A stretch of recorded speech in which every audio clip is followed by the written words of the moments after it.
ETF index mutual funds నేర్చుకుని stock మార్కెట్లో రాణించాలనుకుంటున్నారా? వెంటనే ఈ నెంబర్కి కాల్ చేయండి. Welcome to Suman TV.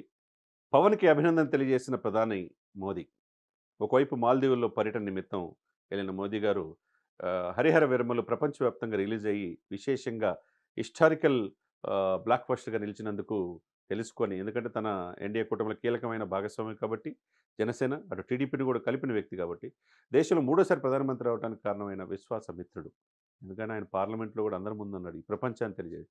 ఈయన పవన్ కాదు తుఫాన్ అన్నాడు. అంటే నిజంగా ఆ తుఫాన్‌కి సినిమాలో డైలాగు గూడా 'బాబీ డియోల్' ఔరంగజేబు పాత్రలో ఉన్నాడు. చివరి సన్నివేశంలో ముగింపు పార్ట్ 1 ముగిసే సమయంలో 'తుఫాన్ వచ్చేస్తుంది, ఆంధీ వచ్చేస్తుందని' ఇది కరెక్ట్‌గా మ్యాచ్ అయినట్టు ఈ సినిమాలో కూడా కనపడుతుంది. ఏదేమైనా గానీ విశ్వాసమిత్రుడు 2014లో మోదీ గారు ఈ దేశానికి ప్రధానమంత్రి కావాలని ఆ రోజు గుజరాత్ ఎళ్లి పవన్ కళ్యాణ్ గారు మీతో అన్‌కండిషనల్‌గా నడుస్తా అన్నాడు. ప్రచారాల్లో ఉభయ రాష్ట్రాల్లో ఆయనతో పాటు పాల్గొన్నాడు. ఆ తర్వాత కష్టాల్లో పార్టీకి అండదండగా నిలిచాడు. 2024 ఎలక్షన్స్‌లో కూడా కలిసి బీజేపీని ఒప్పించి టీడీపీని కూడా కలపగలిగాడు కాబట్టి అటు యూపీలో తగ్గిన ఎంపీ స్థానాలు ఇక్కడ కవర్ చేసింది బీహార్‌తో పాటు ఆంధ్రప్రదేశ్. అట్లా కూటమి కలిసి ఎళ్ళినాయి కాబట్టి బీజేపీ, జనసేన, టీడీపీ మూడోసారి ప్రధానమంత్రి అవ్వడానికి కారణమయ్యారు. కాబట్టి ఇతనిలో ఏంటి ఎంత శక్తి అనేది బాగా తెలుసు. ఆ రోజు అందుకనే ఆయన ఊరకనే అనల పవన్ కాదు హాందీ అని. కాబట్టి దాన్ని బట్టి ఈరోజు ఈ సినిమా ప్రపంచవ్యాప్తంగా బహుభాషల్లో ఫస్ట్ పాన్ ఇండియా మూవీ. అటు నార్త్‌లో, సౌత్‌లో రికార్డులను కొల్లగొడుతుంది. దాదాపు ఈ రోజు వరకు 150,00,00,000 కలెక్షన్ అంటున్నారు. రేపటికల్లా 200,00,00,000 కలెక్షన్ దాటుతంటున్నారు. కాబట్టి ఈ సినిమా కొంతమంది ట్రోల్స్ అంటే అంటే ప్రపంచవ్యాప్తంగా అందరు మనల్ని పొందుతుంది గానీ, ఒక వైసీపీ మనల్ని మాత్రం పొందలేకపోతుంది. ఎందుకంటే వైసీపీ మీడియాలో ఇదేదో సినిమా పోయింది. అది ఇది అని చెప్పేసి ట్రోల్ చేస్తున్నారు. వాళ్ళకి కూడా హెచ్చరిక జారీ చేశారు పవన్ గారు. కాబట్టి అది కూడా వాళ్ళకు పాపం కోరికలు నెరవేరే అవకాశం ఉంది. ఎందుకంటే పవన్ కళ్యాణ్ గారు ఎంటర్ అయిన తర్వాత రాజకీయాల్లో జగన్మోహన్ రెడ్డి గారు దిగిపోయారు. 151 నుంచి 11 పరిమితం అయిపోయారు. మరి అది బాధ ఉంటది. సినిమాల్లో ఉండాల్సిన వాళ్ళు రాజకీయాల్లో ఎందుకొచ్చారా అని బాధ ఉంటది. మళ్ళీ సినిమాల్లో కూడా సక్సెస్ అయ్యేదలికి వీరమల్లు చెప్తే మాట ఇనాలంటున్నాడు. నేను కావాలని అందరూ మొక్కుకుంటున్నారు. నేను రాకూడదని మీరు అనుకుంటున్నారంటే మీరంటే ఎవరు? వైసీపీ వాళ్ళు. మరి అనుకున్నా గాని వచ్చాడు కదా! 100% స్ట్రైక్ రేట్‌తో జగన్మోహన్ రెడ్డి గారు గద్దె దించారు కదా! అదే సమయంలో వీరమల్లు చెప్పింది వినాలి అంటున్నాడు. చెప్పి ఈ సినిమా సక్సెస్ కొట్టారు. కాబట్టి ఇటు సనాతన సాంప్రదాయాన్ని భుజాన్నెత్తుకొని ఈరోజు 100,00,00,000 మంది హిందువులకు ప్రతినిధిగా పవన్ కళ్యాణ్ గారు కనపడుతున్నాడు. ఎక్కడో మహారాష్ట్రలో మురుగన్ మహానాడు సమావేశాలకు ముఖ్య అతిథిగా ఎళ్ళాడంటే, పవన్ కళ్యాణ్ స్టామినా రాష్ట్ర సరిహద్దులు దాటి ఎళ్ళిందనేది మనకు అర్థమవుతుంది. తమిళనాడులో కావచ్చు, కేరళ కావచ్చు, కర్ణాటక కావచ్చు. ఇకపోతే మహారాష్ట్ర ఎలక్షన్‌లో కూడా ప్రచారం చేస్తే 100% స్ట్రైక్ రేటు అక్కడ కూటమికి కూడా వచ్చింది. ఢిల్లీలో పవన్ హవా కొనసాగుతుంది. కాబట్టి పవన్ కళ్యాణ్ మానియా అనేది ఎట్లయితే గూగుల్ సెర్చ్‌లో అన్నిట్లో మోదీతో పాటు సమానంగా నెక్స్ట్ పవన్ కళ్యాణ్ గారు ఉంటున్నారో, అతను ఏ స్వార్థం లేదు. డబ్బు సంపాదించాలనే ఆకాంక్ష లేదు. పదవి మీద వ్యామోహం లేదు కాబట్టి, ఈరోజు అటు రాజకీయాలు, సినిమాల్లో కూడా రాణిస్తున్నారని చెప్పేసి అందరికీ తెలుస్తున్నమాట. అదేవిధంగా ఆయన విదేశీ పర్యటన నిమిత్తం అక్కడికి మాల్దీవుల యొక్క స్వాతంత్ర దినోత్సవాలు పాల్గొనడానికెళ్ళి వచ్చిన తర్వాత మోదీ గారు ఈ సినిమా చూస్తారు 'హరిహర వీరమల్లు' అనేది మనకు తెలుస్తున్నమాట. మరి ఏదేమన్నా గాని ఒక తెలుగు వ్యక్తి ఖండాంతరాలు దాటి తన పేరు ప్రతిష్టలు సాధించుకోవటం, మనం చూడని చరిత్రలో ఉన్న వీరమల్లు పాత్రని, ఆ రోజు ఔరంగజేబులు, మొఘలుల పెత్తనాన్ని అణగదొక్కే విధంగా ఆయన పోషించిన పాత్రని అందరూ ప్రశంసిస్తారు. Welcome to Suman TV. పవన్‌కి అభినందన తెలియజేసిన ప్రధాని మోదీ.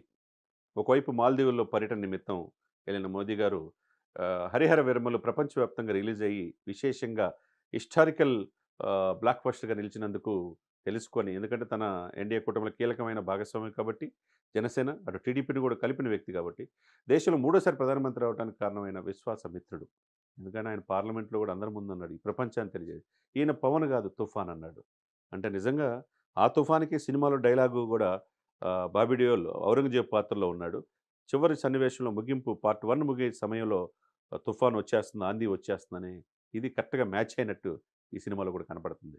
ఏదేమైనా గానీ విశ్వాసమిత్రుడు 2014లో మోదీ గారు ఈ దేశానికి ప్రధానమంత్రి కావాలని ఆ రోజు గుజరాత్ ఎళ్లి పవన్ కళ్యాణ్ గారు మీతో అన్‌కండిషనల్‌గా నడుస్తా అన్నాడు. ప్రచారాల్లో ఉభయ రాష్ట్రాల్లో ఆయనతో పాటు పాల్గొన్నాడు.